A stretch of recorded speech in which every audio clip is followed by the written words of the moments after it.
Tracy Cook, and welcome to the podcast series Victim to Victory. This series gives a voice to those that have overcome obstacles in all forms, that dare greatly to share their real stories. Amazing humans that have seen hope and risen above those adversities to become victorious, that now support and inspire others. And today we are giving a voice to Joanna. And we can call her Jo as well. We will be sharing where we can contact her. And I want to share just a little bit before we bring her on to share her story. I've been watching a lot of her podcasts. She is impactful, she's real, and she is relatable. She's a mid-career, she coaches mid-career introverts in professional services and STEM roles to find and use their authentic voice so they are heard when it matters and get noticed for the right reasons, giving them the confidence to apply for their next big role. I'm intrigued already. Joanna, please share with us. Who are you? Where does your story start? Thank you. Thanks for having me here, Tracy. So, I'm Jo. It's usually only Joanna when I'm in trouble, but now I've lost both parents. I rarely hear Joanna unless it's something more formal. But I identify as an introvert, and I've always known since I was young that I was different. So I would take myself to bed early to read because I could escape into my fantastic world of my imagination, even though I'd hear other kids playing outside long after I'd gone to bed. And it wasn't until my 30s that I knew how I was different. And that's when I found out that I was an introvert. And just reading that little brief description had me going, oh, this is me. This is who I am. And for the first time, I realized that there was nothing wrong with me. I wasn't broken. I didn't need fixing. I was different. And this is how I was different. But at that stage in my life, I was still a bit insecure. I was in the world of learning and development, and all of the successful guys around me were all those big characters who were kind of entertaining on stage. And I thought, okay, so now I know what makes them different. They're extroverts. So for the next almost 2 decades, I pretended to be more extrovert in order to fit in, because what I felt the world didn't like about me was the fact I was an introvert, because all I heard was be different, push yourself forward more, speak up more. And eventually I got the message that I wasn't okay being who I was. And that led to some victimhood on my part. And when we have to change to fit in, then we know that if it feels that uncomfortable space, we're not living our true, authentic lives, are we? Absolutely. And ultimately, it took its toll on me, as it will with most people, in that I was on the slippery slope from introvert overwhelm through to introvert hangover. And eventually I hit introvert burnout, where I'd just compromised myself too long, too much. I'd bent myself out of shape. I'd lost who I was. And that was the time to reclaim who I was and to own my introversion, to play to those strengths powerfully. And that's when the notion of working with introverts was born, because I thought, if it's affected me like this, and I'm relatively self-aware and in that world of learning and development, how must it be for people who haven't had that opportunity and are still struggling? And it was from that Flourishing Introverts was born, where I thought, okay, things have to change now. And how would you describe an introvert? I'm thinking somebody's maybe listening to this podcast and thinking, I don't know whether I'm an introvert or an extrovert. What led you to believe and say, I'm actually an introvert and a flourishing introvert? What are the characteristics that really stood out to you that we could share? So it's a great question, because unfortunately there are so many myths and misconceptions about introversion, that we're shy, that we're boring, that we're depressed, that we're lonely, that, we have social anxiety. None of that is necessarily true. All that distinguishes an introvert from an extrovert is where we get our mental energy from and what drains our mental batteries. So introverts are already overstimulated mentally. They don't need all that additional stimulation that comes with our busy world, that comes with open plan offices, that comes with, huge gatherings of people. Because we're overstimulated, we need to retreat to recharge our batteries. So that's why people think we're stuck up or arrogant or boring, because we don't join in the way other people do, because it's damaging to our mental health.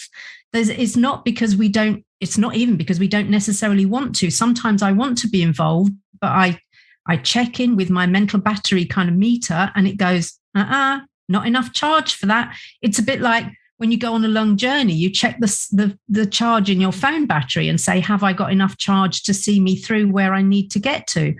Same for introverts. If I haven't got enough charge, it's not worth setting out on the journey. So that's what distinguishes an introvert from an extrovert. And of course, the irony is what drains one charges the other. So, we're never going to quite understand each other. But I'm all about inclusion rather than further division. So for me, I knew I wanted to work with introverts, and this phrase flourishing popped up for me. So I went and explored it. And when I discovered that flourishing it's not a destination, it's a way of being. It's a journey that we're on. We choose to flourish day by day, moment by moment. And it's about living that authentic life. And it's about kind of, doing things that bring us joy and happiness. So that's exactly what a flourishing introvert does. They don't pretend anymore. They don't kind of comply with the extroversion bias that is around us everywhere in society. They do what's right for them. And that's what moves introverts from hiding inside or behind introversion and being a victim to it, to then say, actually, this is me flourishing. This is in all my glory as an introvert. And I think it's wonderful when we actually really step into owning who we are, and we throw those kind of phrases around so nonchalantly, don't we? It's like, step into your power, step into your success, be your true authentic self. And when people do, we criticize them, or we blame them, or we victimize them, or we criticize them, or we have these keyboard warriors on social media that tries to push them back, not actually understanding how far they've come forward. And that can be quite damaging to our personality, our mental health, our friendship circles. And I love your message, and I love the word flourishing, because we all hear about self-development and growth, and that is flourishment. So where does your journey take you from when you fully owned your true authenticity? What did that feel like? Like, when did you really go, this is me, like it or not, I'm going to be me? I mean, that must have felt amazing. It does. And I'm still on the journey. I still have those moments where my inner critic gets a little bit too vocal and says, oh, should you be doing that? Are you sure? Can you do that? So I battle that the same as anybody else. But it's being in that moment of choosing to what messages I listen to when I choose to flourish. And it feels truly empowering. And again, that's another word we throw around a lot. But I feel empowered. I feel free. I feel light. I feel energized. I feel unstoppable when I'm actually in my flourishing introvert mode. Oh, I think that's wonderful how you can use unstoppable with flourishing and introvert, because it's something, like you said, that the social, design doesn't just puts people into boxes, and you can be all of that. You can be unstoppable and flourishing and an introvert all at the same time. Absolutely, absolutely. And sadly, many things get conflated with introversion, like social anxiety, like misanthropy, the people-hating stuff. And none of that is necessarily true. Of course, there are introverts who are also shy, who are also socially anxious, who are also depressed, but they are different things. Let's not mix them up together.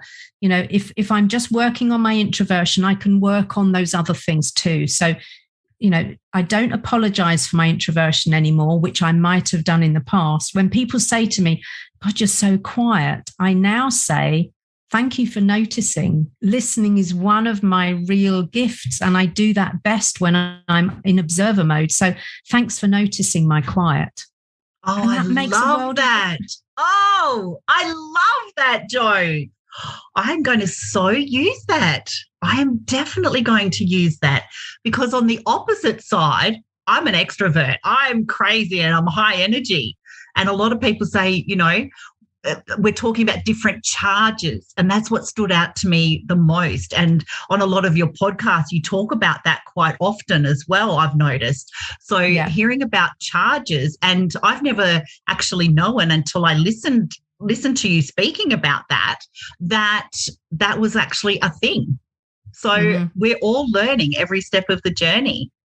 Absolutely. And I don't know when it started, but because our world has become so biased towards extroverted behavior from education onwards, children are criticized for being too quiet, for not pushing themselves forward. And that continues on into the world of work and into relationships where people don't understand that I might want to go to a party or an event, but if my mental battery or social battery isn't charged enough, it's a no-go for me. And so being prepared to ask for what we need and help people understand what makes us different is all part of that flourishing.